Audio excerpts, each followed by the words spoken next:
want to thank everybody for coming this afternoon. My name is Fred Litwin. Noted author Fred Litwin. And of course, Fred is also the author of I Was a Teenage JFK Conspiracy Freak, On the Trail of Delusion, and Oliver Stone's Film Flam, The Demagogue of Dealey Plaza. Fred Litwin is here. He's a longtime author and certainly watcher of politics.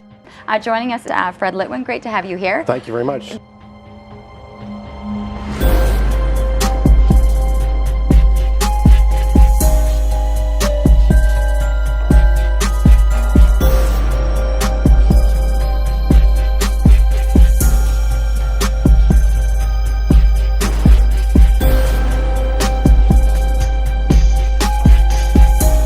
So welcome to On the Trail of Delusion. Our next episode here is with an incredible guest, Professor Martin J. Kelly Jr., who is one of my favorite people on the internet when it comes to talking about the JFK assassination. But look at this bio.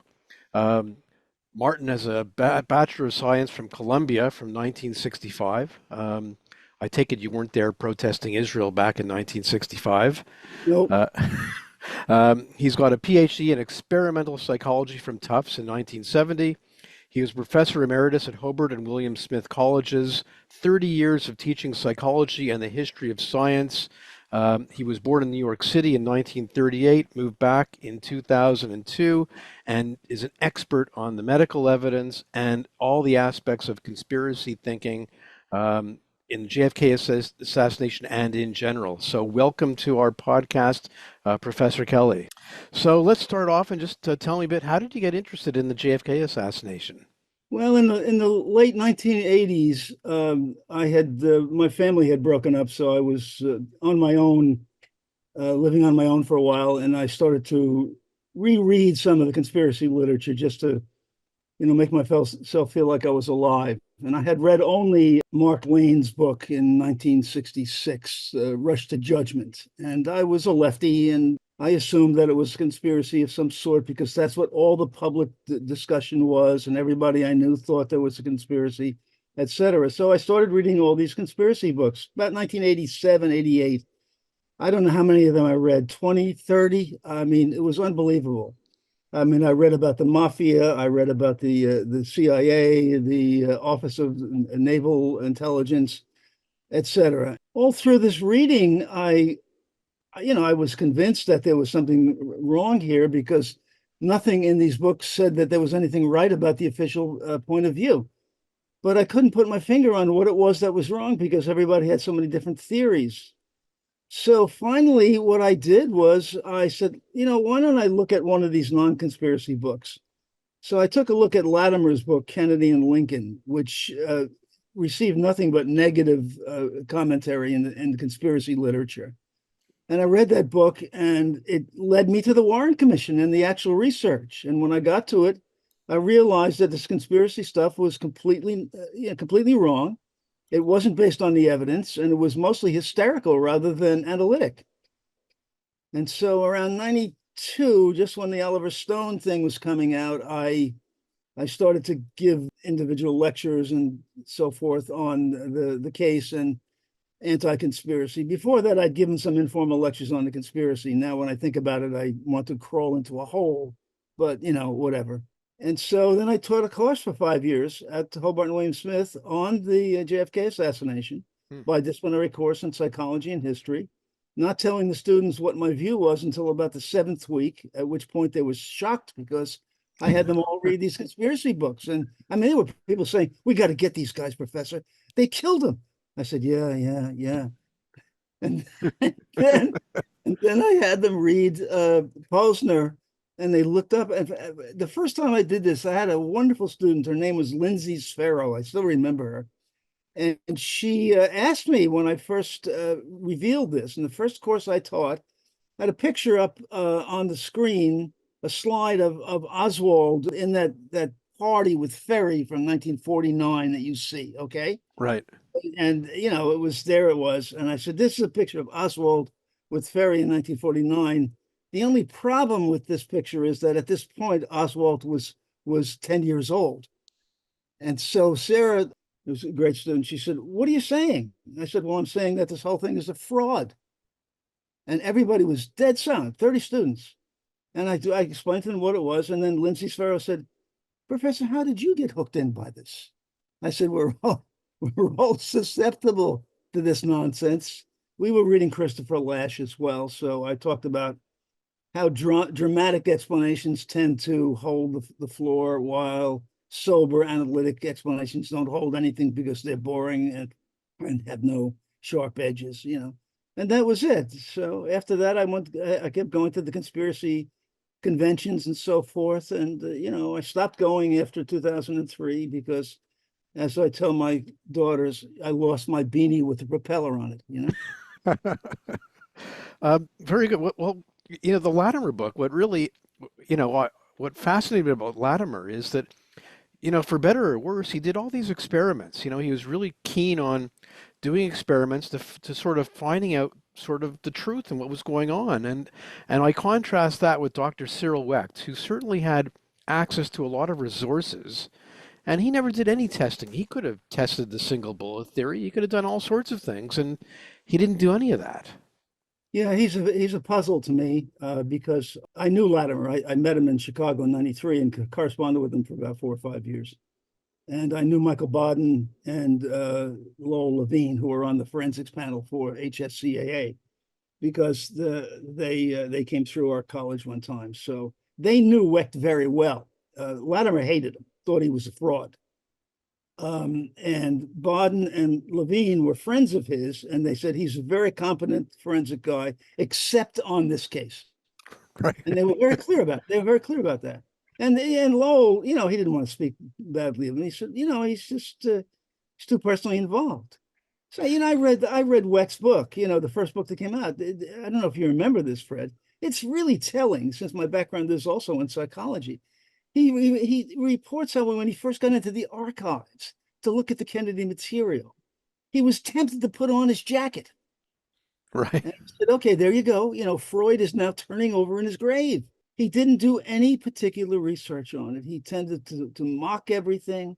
He parodied the single bullet theory without ever understanding it. He never showed any acknowledgement of the diminishing velocity aspect of it, of the side swiping. I've heard him in public scream and yell. He said, "Oh, this is tumbling. This is tumbling. Where does this stuff come from?" I mean, he was in hysteric. And so, that was basically it. I met him a few times. I talked with him. He knew I was friends with these people, and so he was respectful to me, but he also sensed that I was not on his side. So he was very wary, I actually spoke to Cyril Wecht when I was like 19 years old. I was in Montreal, and we were corresponding, and I arranged to talk with him. I probably still have a tape recording of it downstairs. And I asked him about John Latimer, and the only thing he could say to me about John Latimer was, "Oh, Latimer is a member of the John Birch Society." That's not true. Well, true or not, I mean, it's just irrelevant to his medical expertise and what he was saying about the autopsy, X-rays, and photographs. Well, he had a lot of experience treating gunshot wounds in World War II. I mean, nobody mentions that. Yep. In fact, at one time, this was in Chicago at the first Midwestern meeting, which opened up, oddly enough, on April Fool's Day. He said, "I don't want to get into a, quote, contest with Dr. Latimer because he's got the advantage because of his specialty." So he was, making a big joke. It's very funny. And at the same time, pointing out that Latimer is only a urologist. Latimer literally did not like him. I mean, when I met him and we started talking, he said, "This guy's a fraud." He said, and he's been up on charges. I mean, that's when I first heard about that. And Latimer told me that in '93. So, right. He was charged again after that. So let's go into the medical evidence. You know that you really know the medical evidence quite well. So perhaps we could start talking about a bit about the fatal headshot and the backward motion, back into the left motion of JFK's head. People get this wrong so often. What do you want to say about that? Well, this is one of the keystones in the popular mind of this case. When this film the Zapruder film of the assassination was first shown on television in 1975, the back into the left movement wasn't the telling point for the viewers. It's a motif in Oliver Stone's film. In the end, Kevin Costner, back into the left, as if it were a waltz, And so there's a very clear dependence upon this as a, prima facie proof that Kennedy was shot from the right front.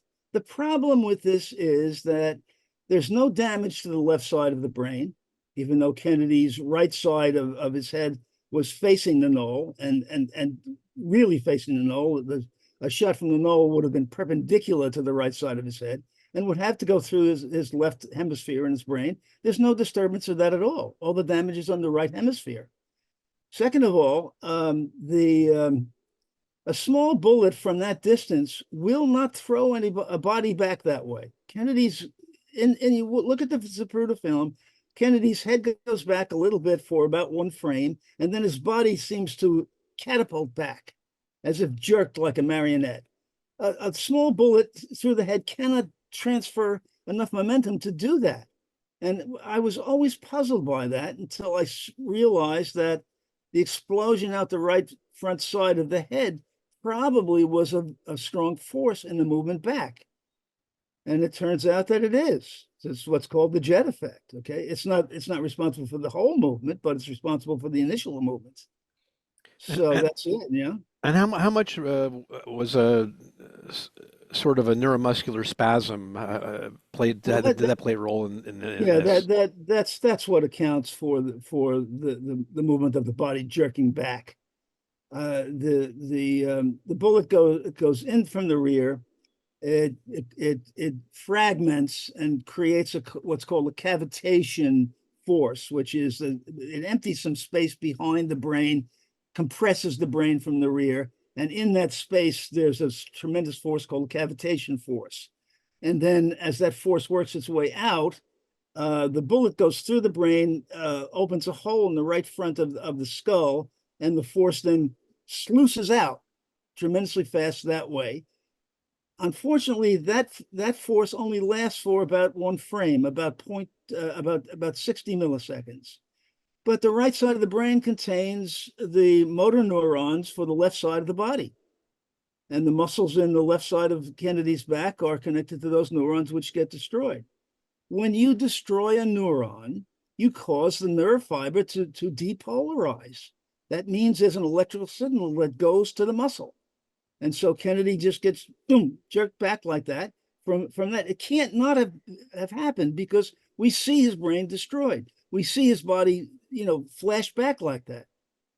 This conspiracy people who are an odd bunch, Gary Aguilar is the one I've argued with him about this. He's probably doesn't like me. I feel very bad about that. But he's claiming, so this doesn't look anything like any of the examples in the animal literature for decerebrates and so forth. I say it's not a decerebrate reaction; it's a normal reaction. You've got a bunch of motor neurons, all of which are destroyed at high intensity immediately. They set off normal signals to the muscles, and the muscles contract. And then, of course, he stops arguing and starts, doing some other stuff. So this is very straightforward if you look at it without any particular kind of axe to grind. I'm absolutely amazed at the fact that because the left hemisphere of Kennedy's brain was intact, that they now have to argue that the photograph was of a different brain, that they switched out the brains at Bethesda. You think that's more absurd than switching the bodies? I mean, well, it's incredibly absurd, and but they have to argue that. They have no choice but to argue that because they know that the status of the brain is a really good indicator. And in fact, I've shown some letters from Cyril Wecht back in the 1970s where he basically made the same point. How do you explain the left hemisphere is intact? Yeah. And I'm just amazed. Again, what amazes me about Cyril Wecht is the fact that he won't explain why he changed his opinion about the headshot. In fact, he tries very much to hide his initial opinion that the autopsy materials were extremely clear about what had happened. Well, he's subscribing to a paranoid idea. I mean, that's basically it. I mean, he had a conversation with Latimer that Latimer recounted to me, in which he supposed that it was a plastic bullet. that went into the head and then disintegrated. And Latimer looked at me and said, "What do you think of that?" I said, "Well, it sounds crazy." He says, "Yeah, if a bullet were that easily disintegrated by entering the brain, it would travel to the brain like a bumblebee on speed. It would just waffle all over the place." He said he doesn't know any physics. And Larry Sturdivant, who was a consultant to the House subcommittee and is a physicist and scientist and has a good book on this, the JFK myths, Yep. said that he had met Wecht during the HSCA period and said, he has no physical science intuitions. He has no intuitions from physics. He said it's really rather amazing, which was essentially what Latimer was telling me. Latimer was angry at him. He just said, well, he was a fraud, so it's unfortunate, Yep, it's really unfortunate. So let's how about let's take on the single bullet theory. That Yeah. was a famous bête noire. People, the conspiracy folks, just rattle on about the magic bullet and the shape of the magic bullet, and they can't believe it, and it must have been planted, and how do you explain all this, all of this stuff going on? So again, another area of the medical evidence is completely misunderstood by the critics. Well, they resisted. I mean, they don't want to deal with it. And of course, Wecht, the person you're interested in here, has insisted and has until the day he died, I suspect, that he's never seen a bullet that did all this work that was so undamaged. Okay, which means that he's just ignoring what's on the record from people who actually treated the wounds, et cetera, et cetera. So there's no question that the single bullet notion is correct, and the evidence shows it. I mean, it's not really a theory, and you might be interested in this, and maybe the viewers would be interested in this. That there's a way in which the language of ordinary life gets kind of mixed in with the language of analysis, and so you can get fooled by this kind of talk. And you see this, I mean, this is what Wittgenstein, actually, the later Wittgenstein, reacted to. He said, yeah, a lot of these things are not problems, but they certainly come up in the way you talk about them. I mean, so that's basically it. So it's a theory in the sense that when they first proposed it, they didn't know whether it was true or false. Okay, so it's theoretical in that sense, but it's not a theory because it has no theoretical components. It has no features. It has no elements from which things can be derived. It's basically an hypothesis about what happened to the bullet. Right. Nobody found the bullet. They didn't find it at autopsy. They didn't find it in the car. They found the bullet on Connolly's stretcher at Parkland, and that was it. And so they put two and two together at the beginning and said, okay, this bullet we found on the stretcher, CE 399, which is this what's called the magic or pristine bullet, was found on Connolly's stretcher, and we presume that on evidence, this is the bullet that went through Kennedy and went through Connolly. And then from that point on, you have to work a rather complicated story to see what happened here, because it is a complicated physical event. There's no question about it. And of course, it flies in the face of any kind of magical notions and so forth, which the CT people, the conspiracy people, tend to purport. So that's all there is to it. I mean, we could start at the beginning. The notion here is that if CE 399 found on Connolly's stretcher is the bullet that went through Connolly and therefore went through both men, then how do you show that? Well, you have to show, first of all, that the bullet went through Kennedy. And this is where you get there are people working industries and books on just this aspect of it. But there's a bullet that went into Kennedy right around the borderline of his lower neck and his upper back, around cervical vertebrae 6 or 7, T1, thoracic, just below it, in that area. And we know this from two reasons. One is there's a bullet hole in his back noted at autopsy, and the analysis of his jacket shows that this was an entrance wound, and that there were metal deposits on it, and the threads were driven in towards the body. He's got disturbances next to his cervical spinal cord, because the bullet did not hit the spinal cord. It went to the right of it, as you look at his back. You've got X-rays and pictures that show there's a disturbance in there. You've got the autopsy, which noted that there was a nick in the pleura and a nick in the lung. and that there were air bubbles in the trachea right before it exited out of his throat at the tracheal level. And you have testimony from John Ebersol to HSCA. He didn't testify to the Warren Commission. He was an autopsy guy who claims that the autopsy doctors tracked it right there in the autopsy. That they pointed out the track with the pleura in the lung right there. Ebersol said I was looking right through the front of his upper torso, and Humes was just pointing it out. There it is. So the idea that they didn't track this wound is nonsense. You get to the trachea, which is where the exit wound is, and again, here's another industry.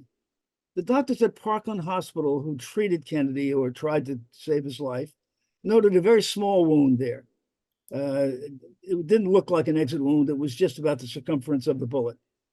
However, the shirt has an elongated slit in it, which is an exit wound for an unsured fabric. The bullet goes through the shirt and it rips a meridian along the line of least resistance in the weave. And so you get the shirt ripping in a small length rather than a round hole because of the asymmetry and the strength of the fibers. And then what happens is the fibers get splayed away from the body, which is the way the shirt is described in the evidence. Right. So it clearly went through, no question about it. Why is there such a small hole? Again, back to your point about Latimer. He did experiments on this. He showed that the collar and the tie kept the skin short so that it didn't splay out. So it kept the wound small. Why is this important? Well, because the entrance wound in Connolly is elongated, which suggests that the bullet was not nose on into Connolly, but went in somewhat sideways. And if it went in somewhat sideways and went through and skated along his rib the way Dr. Shaw describes in the Warren Commission, he's got two testimonies there, that it went in there, did not hit nose on, and ripped out about 5 inches of the fifth rib, and then exploded out by his right nipple with a large wound. That there's good reason why the bullet doesn't look damaged the way a nose hit bullet would. I mean, the CE-399 is damaged. It is crimped in its longitudinal axis in the bottom half, as if it were put in a vise, and that's exactly where it hit the rib. It sideswiped the rib, it got compressed, and then exited. Now, here's the difference that people have to pay attention to, and of course, you know, the conspiracy people argue against this. The bullet is harder than the bone. And so the bullet's going to be more resistant to deformation than the bone is when it hits the bone. And so it can destroy the rib and not be deformed itself, just on its basic hardness. If the velocity is slower than the muzzle velocity is 2,200 feet per second. If it's slower than the muzzle velocity, then of course there's going to be less impact on the harder bullet, and it's going to get lesser damage, but the rib will still be damaged because it's softer. So this is all in accordance with simple science. This is not quantum physics or, Nostradamus predicting that Descartes will die from, pneumonia. It's ridiculous. So that's it. And the evidence in the Zapruder film that the single bullet is correct is obvious. Kennedy, when he comes out from behind the Stemmen sign in the film, and the shot is from the right front of the limo, you see Kennedy's elbows elevated, as if in a kind of involuntary movement. And the reason is that some disturbances happened at C6 in the spine, where the forearm nerves are connected. It's obvious. And then you see, within a frame is 55 milliseconds, you see evidence that the bullet is exiting Connolly's body.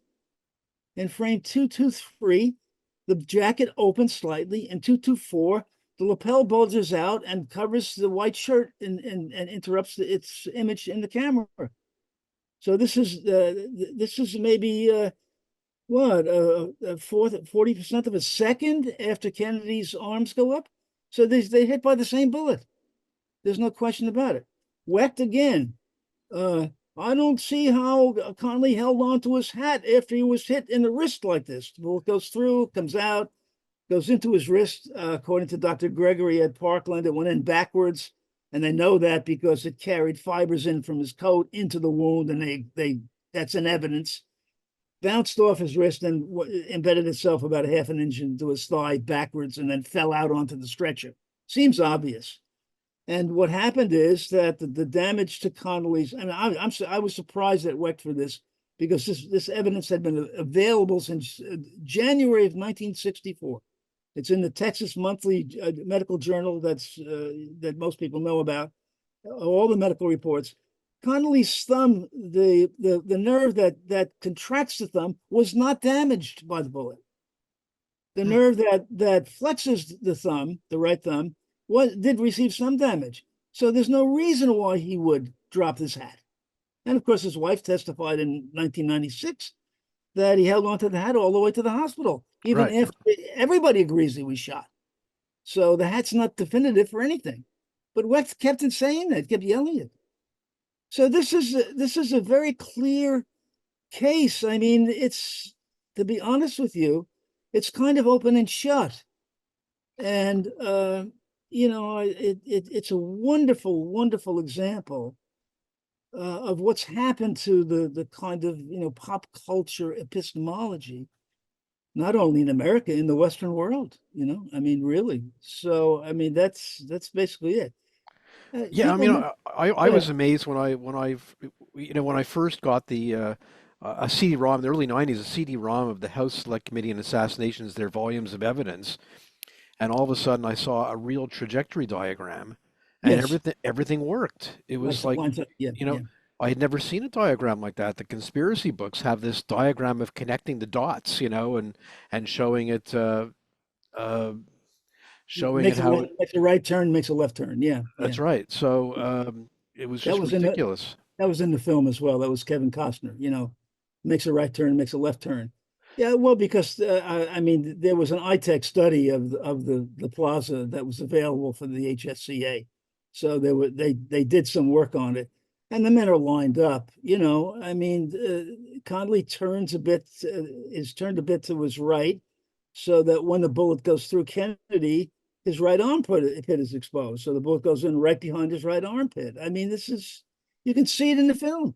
Yep. And also Dale Meyer's work showing exactly how they were aligned. Exactly the same thing, yeah. Is absolutely incredible, and people don't want to admit it. They'll find any reason to ignore what he's done. He works for the CIA. He's being paid by the CIA, or being paid by the government, or the government, whatever. Right. Yeah, Myers got an Emmy for that work. That was terrific stuff. And then there's another study after that in the 90s. So I was surprised, for example, when the Records Bureau people decided that there was a conspiracy. I mean, I have no idea what that's about. 1996. What's his name? Douglas Holmes. Right. Yeah, I don't know. I haven't not studied it. I've seen some stuff they've written. I don't know. They can't read the evidence. I'm not sure what it's about. And tell me a bit about what the Parkland doctors. Yeah. Everything is they go on about the Parkland doctors and what the doctors saw, and of course it doesn't correspond to what the what they saw at the autopsy and et cetera, and but it's so ridiculous because the Parkland doctors were busy resuscitating Kennedy. They had 15 to 20 minutes. They were pretty busy. They weren't examining wounds. Well, that's true. And of course, this is one of the things that nags at people. It nags at me. I mean, you have a number of people who claim that the large gaping hole, which we see in this Zapruder film, and we see in the X-rays, is on the right side of Kennedy's head, not in the back, not in the occipital, but in the parietal and temporal. And there's a flap that falls down over his ear, skull with bone attached to it, that is right there in the Zapruder film. You can see it. And so if you don't believe that, you have to argue the Zapruder film is falsified, which is impossible, by the way. It just is not possible.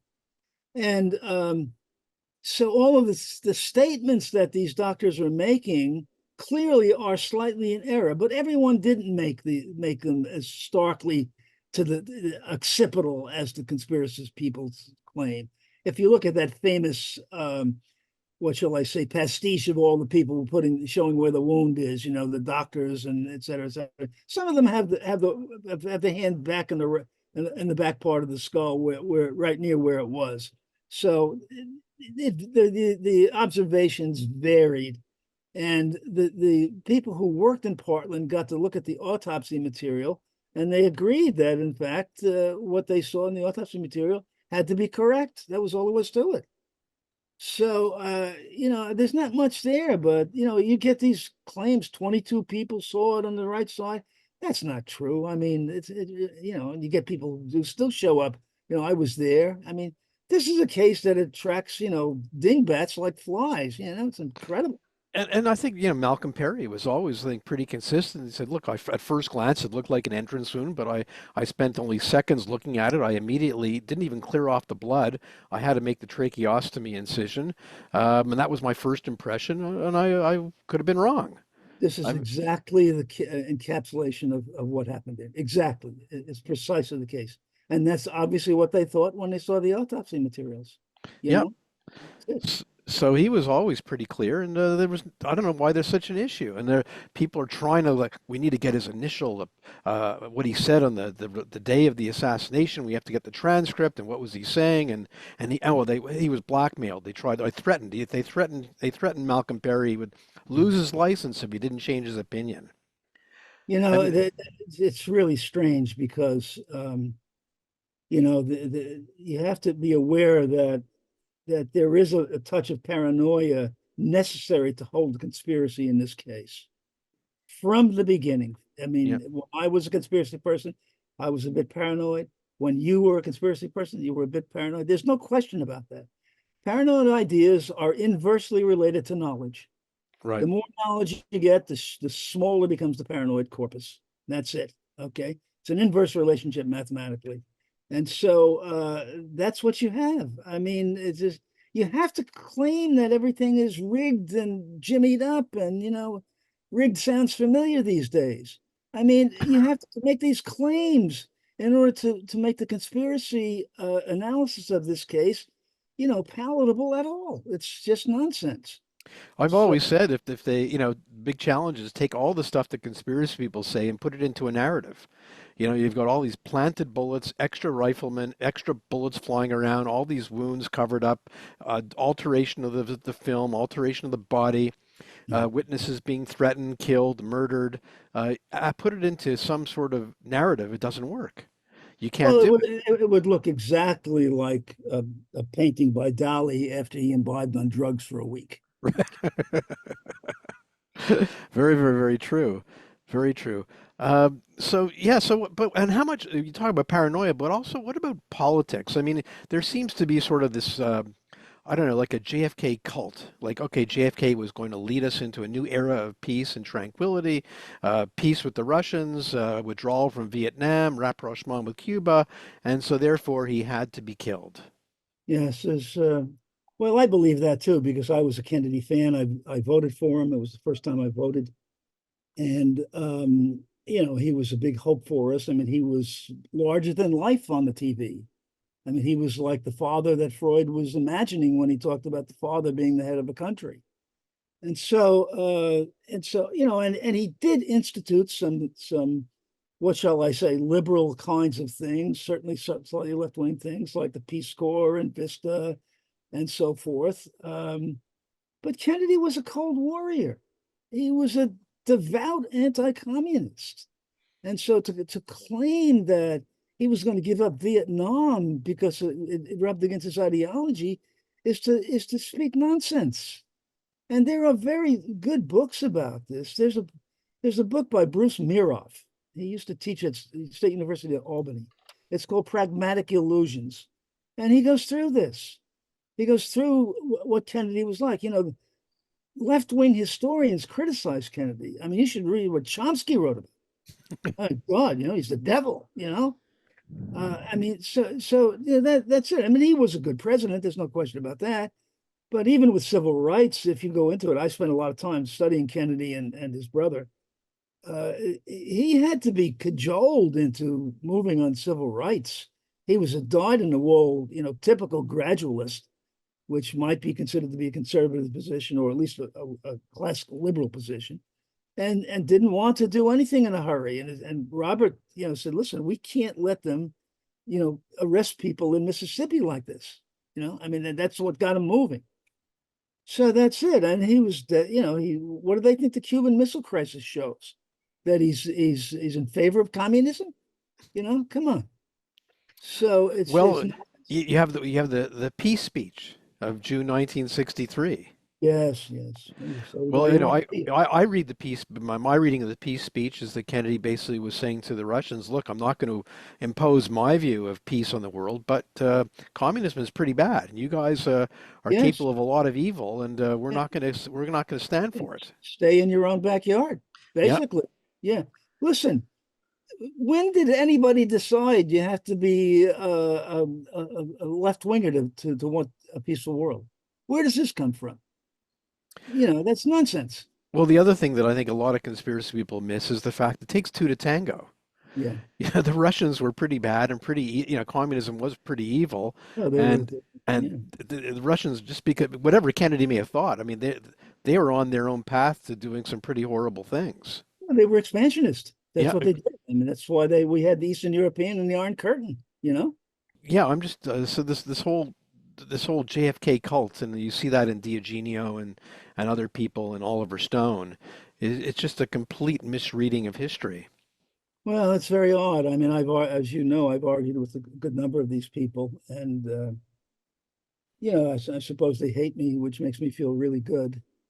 And Diogenio, I mean, I saw him live, giving papers. He's so he's a very angry guy, and I would just ask him questions at meetings, and if you ask him a question that he senses, and here's where the paranoia comes in again, there's a kind of hypersensitivity that these people have, then he gets very angry. I had a similar experience with Joan Mellon over at the 92nd Street Y here. I used to go to the lectures all the time, and she gave a lecture on Garrison. And somebody asked her a question that, was had a little bit of texture to it. I thought she was going to kill the person. Eugenio's the same way. I mean, he just puts everybody down. His books are a disgrace. His stuff on, well, you're an expert on Garrison. I mean, these books are they're terrible. It's absolutely unbelievable how anybody could defend Jim Garrison. I mean, what that man did was just unbelievable. It's without any doubt. And when I read the Alicia Long book on the gay theme, and it's a terrific book, by the way. Yep. She's a terrific scholar, and I corresponded with her, and I wrote a review of it. I just this is a fraudulent, but this is what happens in America. I mean, I don't want to take us too far afield, but, I mean, I have some observations on this. In America in the 30s, we had all kinds of a rich panoply of fringe movements of all sorts, anti-this, anti-that, okay? They never hit the mainstream. They stayed on the periphery and were completely squashed at the ballot box. But if the killing of a president becomes a fringe idea, it's definitionally mainstream, and therefore takes over the mainstream of popular culture. And so this is what we have. 60% of the people, when polled, think that Kennedy was killed by a conspiracy, whether they know anything about it or not. They're going to think that. Yep. So here we go, and I think the gay element to this, given what Garrison actually said and what Tommy Lee Jones said in that interview that I ran across. Garrison was convinced about the homosexuality, and that's how he played Clay Shaw in the movie as a man whose gayness was in fact his most salient feature. Whereas if you see Clay Shaw in footage or what he write, he's not a performer of any sort. I mean, he's a sober, intelligent guy. Yeah, I actually posted Incredible. an interview with Tommy Lee Jones, and he Oh, actually you did. said that Yeah. he was instructed by Garrison and Stone to play Clay Shaw as a fascistic gay person.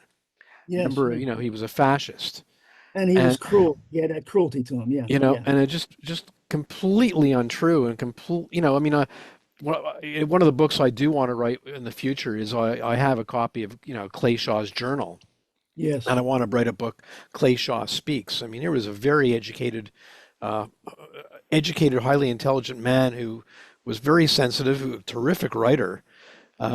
My God, I mean, somebody really does need to make a movie about what happened to Clay Shaw.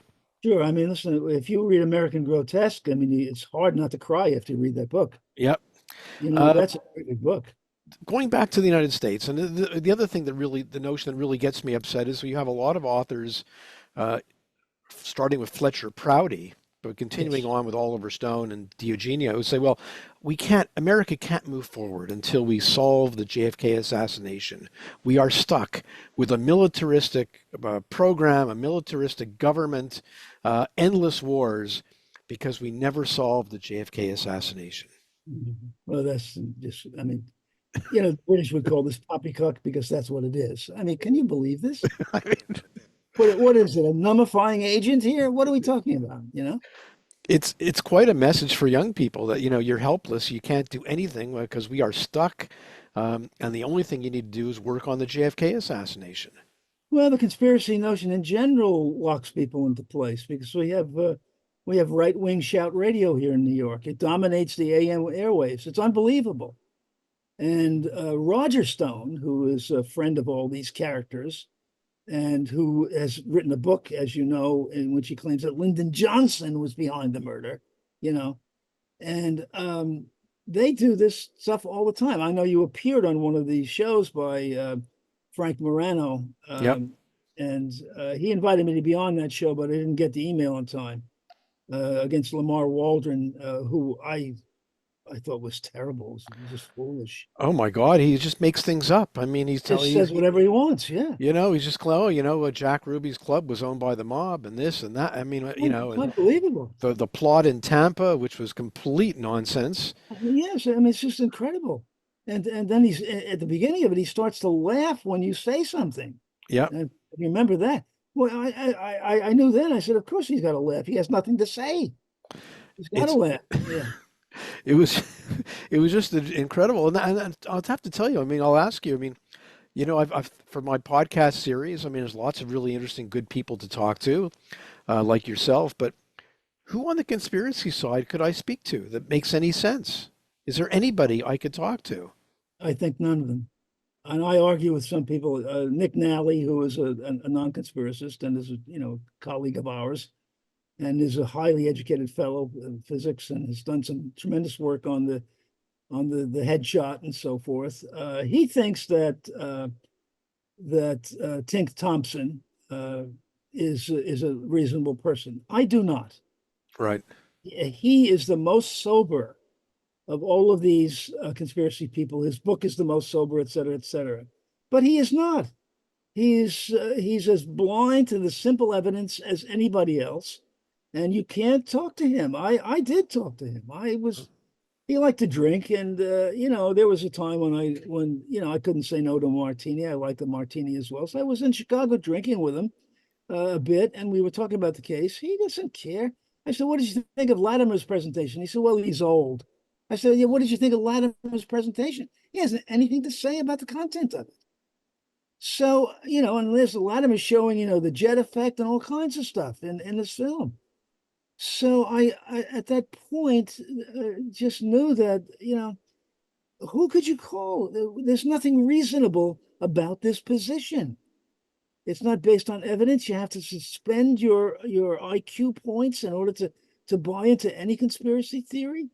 I mean, there are people who still hold on to the fact that Oswald might have been influenced by somebody, particularly in Mexico City. There's no evidence for this, and the psychiatric record on Oswald is very clear. I mean, it's right there in the report. Schizoid patterns. That means alienation and isolation. That's what that means, which means that he didn't form connections to anybody. And that's the skinny on this guy.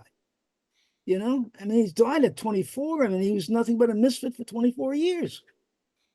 You know, and so the idea that somebody whispered in his ear, you know, you should kill the president, you know, and everybody will like you. Oh, God, I'll go and do that right now. It's nonsense. So it's a crime of opportunity. Kennedy may or may not have gone by his room. He may or may not have been able to shoot from the window without other workers around. You know, this is hardly a conspiracy. And so I don't know who you would get, to be honest with you. You know? Yeah, and the whole notion that Oswald was an agent, an operative with the CIA, a FBI informant, a few people work with both at the same time. I mean, it beggars belief. I mean, Yeah. how could this be? Yeah, he had a learning disability. He dropped out of high school.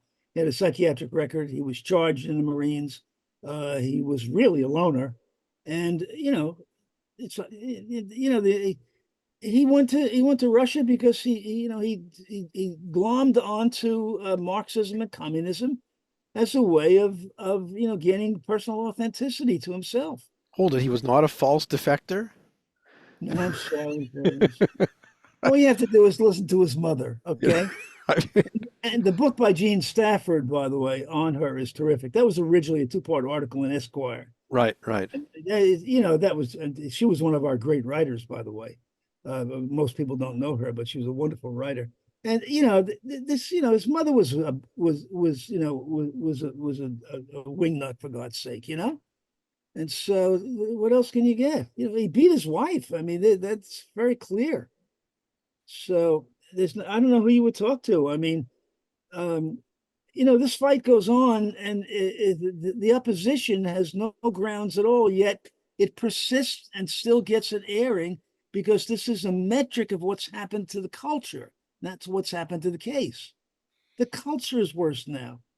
You know, a really perspicacious culture would have jettisoned this nonsense 30 years ago. It doesn't. And So talking a little bit about the culture and just in general American, as a Canadian, I mean, I don't like to talk too much about American politics because our politics is pretty bad here.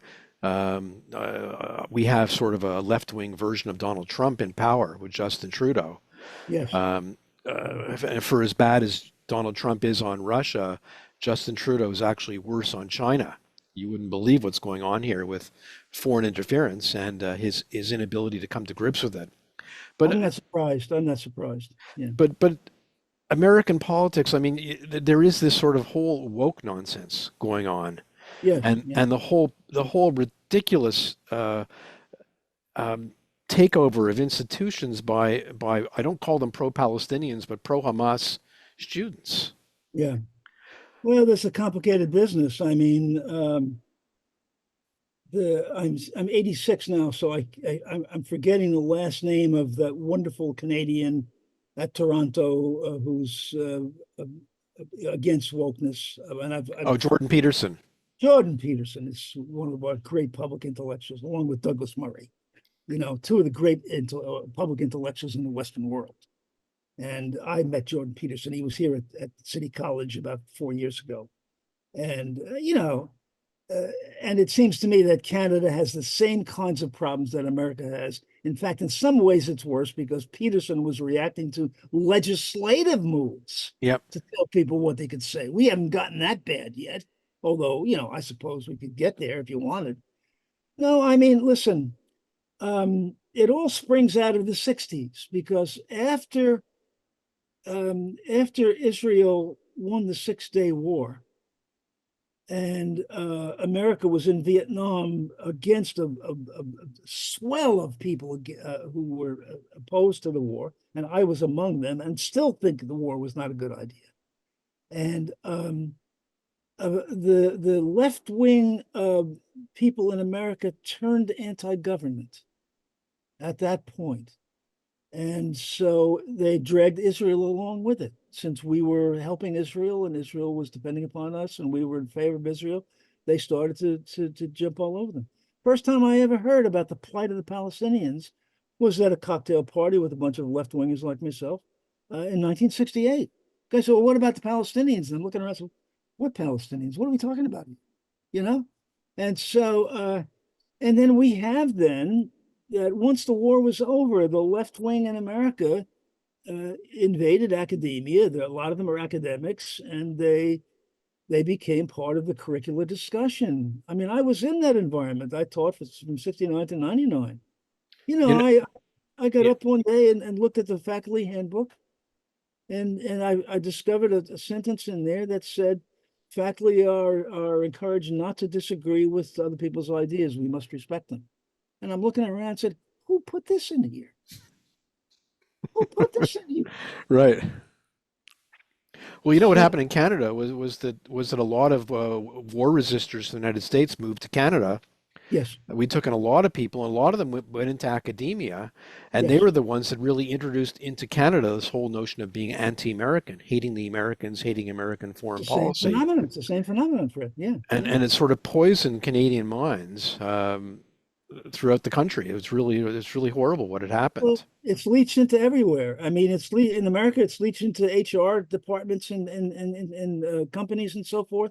It's in the language. I mean, it's critical race theory here and there, and it's muddied up the waters because my youngest daughter is a curriculum person. She used to write the curriculum for training for Teach for America, and she's now working in a kind of charter school thing. And she was involved in the Common Core curriculum installation in Tennessee. And she said, the right wing there, unfortunately, is using the left wing tactics to keep slavery from being taught at all by claiming that it hurts people's feelings. And she said, I can't tell you how I could discuss this with people because they won't discuss it. So, anybody who's against the Common Core curriculum just uses this one element and then destroys the whole enterprise. So, we're in trouble. We are. We're in serious trouble. Yeah, yeah. I, And I mean, listen, you're I mean, vilified all the time for making sense. Okay. no, I think that the Chinese must look at us and say, "Oh my God, they're lost. They're lost in the West." We have bared our necks to them, as in Conrad Lorenz's book. They're ready to bite the jugular vein here, and there are predatory nations, and they are one of them. Yep. I mean, let's face it. They're not big enough yet. I mean, what's going to happen when they invade Taiwan? You Well, think that's we'll it's going to we'll come? we'll we'll send them a strongly worded note. Yeah. I mean, I'm on the left, and I think that this is a possibility. This is not a left-right issue. Yep. This is No. how do you decode reality here? You know? Well, one of my better friends here in Canada is a socialist who is horrified at what has happened to the left because it's abandoned the working class Absolutely. and it's just taken on identity politics as its mantra, and Absolutely. we're abandoning the internationalism part of the left has been abandoned. Yes. Yeah. I mean, this is the history of the left in America. You had the growth of an identifiable left at the turn of the 20th century in the Woodrow Wilson progressive era. And we had the romantic left, with the Randolph Bourne and Walter Lippmann and so forth, and influenced by Wordsworth and all these people. And then we had the old left, which is the working man people, and they worked all through the 20s and 30s and did a lot of things that were helpful to the average working citizen. Then you had the new left of the students in the 60s who did push some stuff through, civil rights, voting rights, et cetera, et cetera, et cetera. And now you have the silly left, Yes. thinks that the way you speak is where all the action is. Come on. So so let me back up and just ask you a question. What is your advice for a new person coming into the JFK assassination? What should they do? Where should they go? What should they read? What should they watch? I don't know. I would tend to think that as an introduction, Gerald Posner's book is probably good because it's very readable. Yep. And there is a book by is it McKnight that Patrick Collins always talks about. He claims is good, but I haven't read it. I like that book. I think if they can get a copy of Latimer's book, it's very clear. Latimer's book is very clear. And I suspect that there's a copy, you can get an e-copy online somewhere. He Yep. told me he couldn't get it reprinted because there were relatives that were blocking it, and including Marina Oswald, he said. Hmm. So I don't know the details. You of could that. probably get it on archive.org. It's probably there. Yes, and that's probably where you are. And I think if people look at that, that's a shorter read, and it just reeks of good sense. You Yep. know, I mean, that's what I would think. But you know, this is about conceptual acumen, whether or not you can take a conceptual excursion through a mass of material in an analytic way, or are constantly deceived by all the noise that comes in as you travel through the material. You know, people Yep. say, well, what about the doctor who said so and so? I said that the wound in the back of Kennedy's head is beveled on the inside. It was an entrance wound. I don't care what he said. You understand? He could be singing Dixie for all I know. It doesn't matter. And you know, there are many people who are surprised by taking such a position. They think analysis is what makes sense when you talk ordinarily. It's not. It could be, but it isn't. You Right, know, right. it's a real problem, and this is why people in America don't do science anymore. It's not an ordinary language. You know, they say something to you in an equation, and you hide under the desk. You know, it's like a bomb. So I don't know what to say. You know, it's I don't think the schools are the problem here. I think the problem is the culture. The culture, as you know, there are many cultural critiques that I've read and used in the JFK course. Philip Slater's The Pursuit of Loneliness is one. Oh, okay. Christopher Lash's The Culture of Narcissism is Yep. one. Yep. Very These good. are terrific books Yep. that tell you what's happened to the American popular mind. So what happened in your class teaching the JFK assassination? Did your students change their mind about conspiracy towards the end of the course? Yes, I taught it for 5 years. And I can't tell you the kind of response I get. First of all, because of the reputation I had, and I tended to teach high-level courses, and I'd been there a long while, was there over 20 years when I started this. I had really high-powered students that came in, you know, and they were from psychology, they were from science, they were from philosophy, they were from everywhere. And so it was really like Eden for me, because I mean, you could say anything and they would understand it, you know? I mean, you Right. don't always get that. And for 5 years, 30 students a year, so 150 students. In all that time, 149 of them believed the course, and one kid held out to the end. That's a And pretty he good was, ratio. yeah, I thought it was good. And I finally asked him why, and he said, well, I just think it's, you know, I think it's a conspiracy. I said, yeah, I asked you why. He said, well, because I think it's a conspiracy. So there's nothing else. What can I say to him? You know, I mean, the next step is a variable speed drill for the cranium. You know, you can't do anything about it. But no, they were all that way. And I got notes from students. So you wouldn't believe it. I got a note from a student said, you know, dear Dr. Kelly, thank you for teaching me how to think. I was just giving them the truth. I mean, I didn't do anything here. I showed them what was the case. I showed them what the Warren Commission had come up with. This is not a magical mystery of any sort. This is real. And how many people have even read the Warren Report? Well, Wecht didn't read it. No. It's very clear. And you know, I heard Mark Lane, the famous angry conspiracy person, claim a number of times. He said, as soon as the Warren Report was available at the government printing office, I was in line first. Okay, and I looked through all the books. He never read this thing. He doesn't know anything. If he read it, he would have at least paused a bit. He doesn't pause.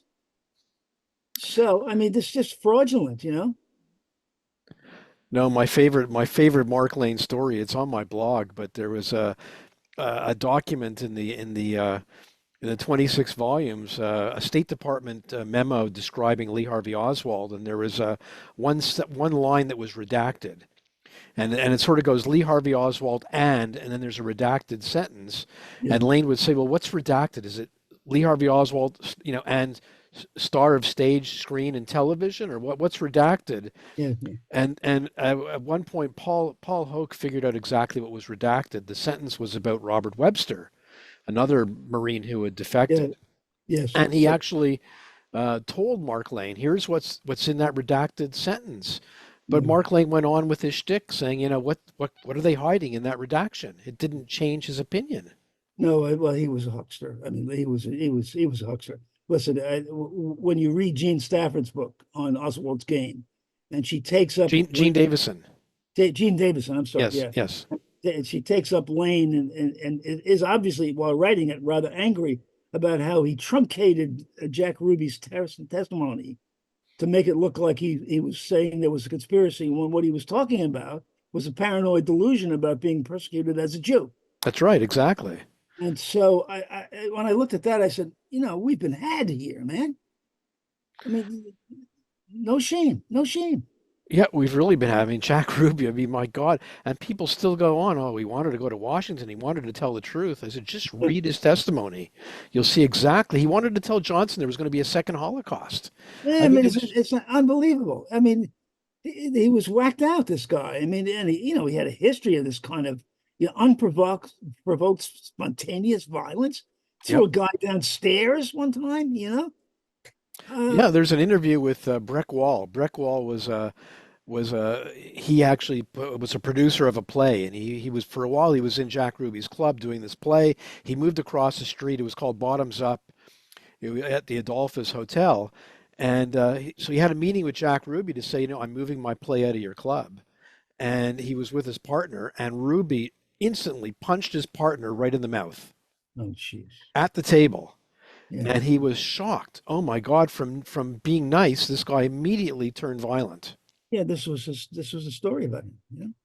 And that was Jack Ruby, and of course Breck Wall, who went on to go to Las Vegas, and he was very successful with this play, ends up being a villain in Jim Garrison's piece, because Breck Wall, the night of the assassination, his parents lived in Galveston, so he went to Galveston to visit them. And David Ferry, as you know, drove from New Orleans to Texas to Houston, then to Galveston. And so Jim Garrison's and Breck Wall, Ruby called Breck Wall that night. So he said, oh, Ruby must have been meeting Ferry, who told him, go call Jack Ruby and tell him to kill Oswald. Yeah, I mean, that's what all this stuff is about, this kind of, concatenation of chance events into it's a pure delusion, tying stuff together and then making villains out of innocent people. One day I'd like to write a book just about all the people who've been hurt by conspiracy. Well, it's a sad story, but I mean, listen, the title of your book, On the Road to Delusion, is in fact very, very perceptive about what the heart and soul of this movement is about, this conspiracy movement. It's not really about a substance. It just isn't. And the anger and hysteria that you see, and you even see it in some people who are no longer conspiracy theorists, but still hang on. We have a guy online who still thinks that Oswald was handled by the Russians, even though he believed that nobody else was involved. And since all of us were conspiracy theorists at one time, we have the capability of, having an erroneous idea. I can't imagine, Latimer having such an idea. I mean, he was a different breed. But listen, this is in a different kind of culture, this thing would wither. Yep. Okay? But listen, we have now, we have a kind of Roger Stone is a friend of the Republican candidate. He's a friend of Frank Morano, who did the radio show you were on. And I think that the Trumpists have figured out that the JFK assassination is too much fun for the left. We could use it too, and it shows the deep state.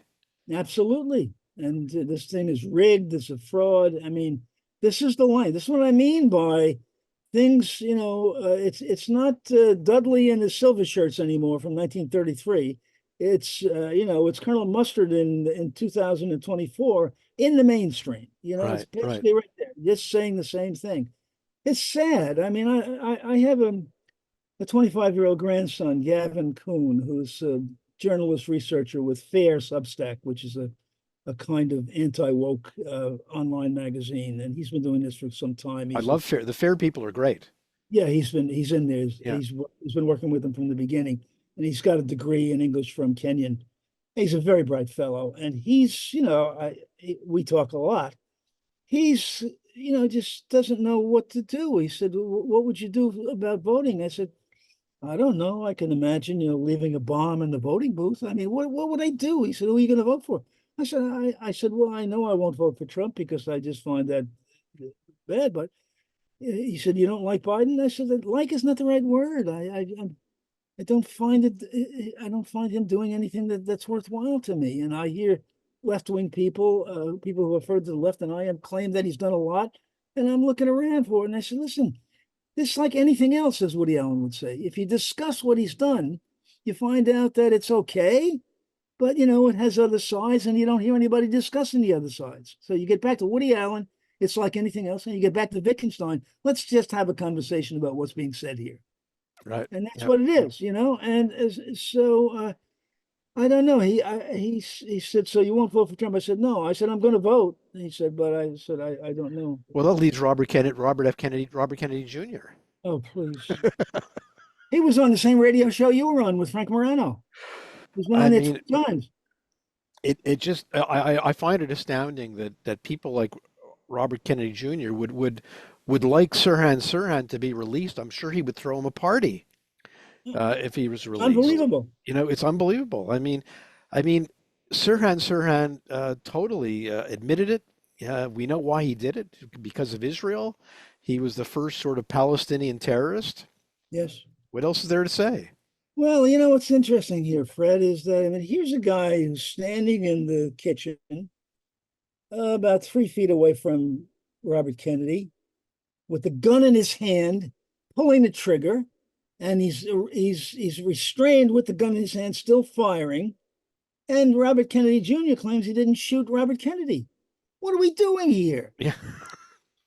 What are we doing here? You didn't shoot Robert Kennedy.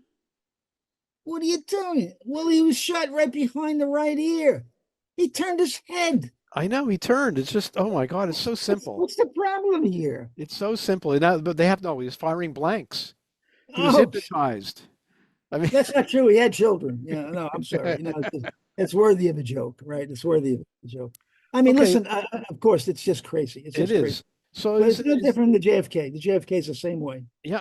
So, but before we go, so what is to be done, as Lenin would say? What is to be done?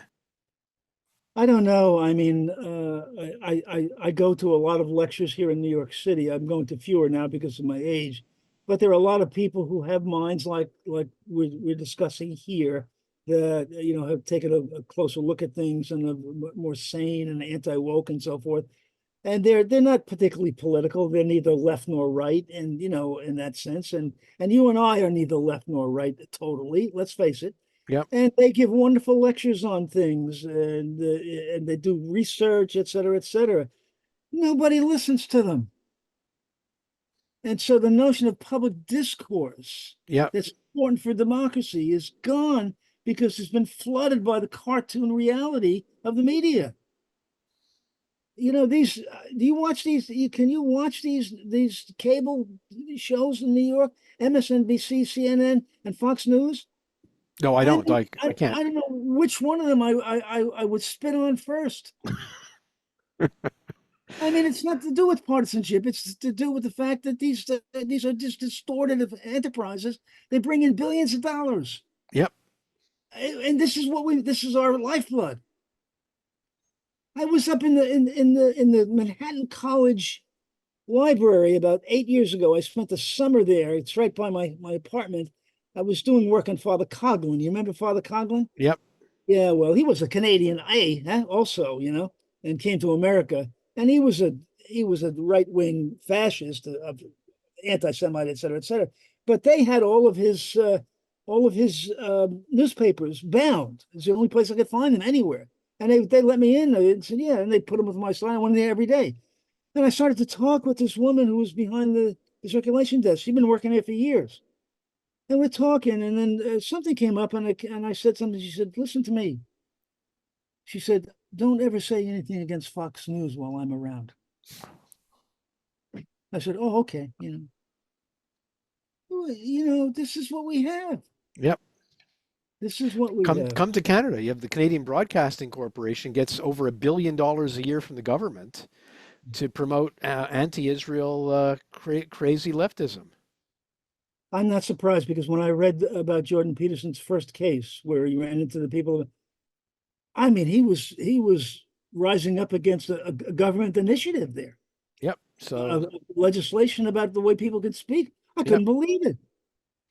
I still can't believe it, by the way. Yeah, well, they want to go. They want to go further. They actually want preventative detention for people who might spout wrong ideas. Oh my God! But hopefully they'll be stopped before. Listen. When I was in the '60s and was in college, I was really infatuated with Albert Camus. I read Camus, and I still read Camus. And I think maybe that's probably where the truth is, that, we're all going to be run over by the boulder here. Right. And, that's all there is to it. I mean, I can't see Western civilization lasting in this form for very long. I mean, it's going to implode. We have people now fighting about everything in America. We have Palestinian demonstrations again now yesterday here in New York City. We have people shooting people, threatening politicians, Supreme Court. I mean, everywhere you go, there's nothing but controversy. Yep. No discussion, but controversy. So I don't know what anybody could do. What's helpful is that some people listen to us and get a clear picture on, this particular case. This is an open and shut case. It is. Yeah. Well, look, thank you very much for talking to me. Fred, I hope to be able to see you in person before I leave this globe. I hope so too. I really have to come to New York. I mean, really, I lived there for 6 years, so I really want to come back to New York. So, well, I could take you to Da Umberto, which is my favorite Tuscan restaurant down on 17th Street. That sounds great.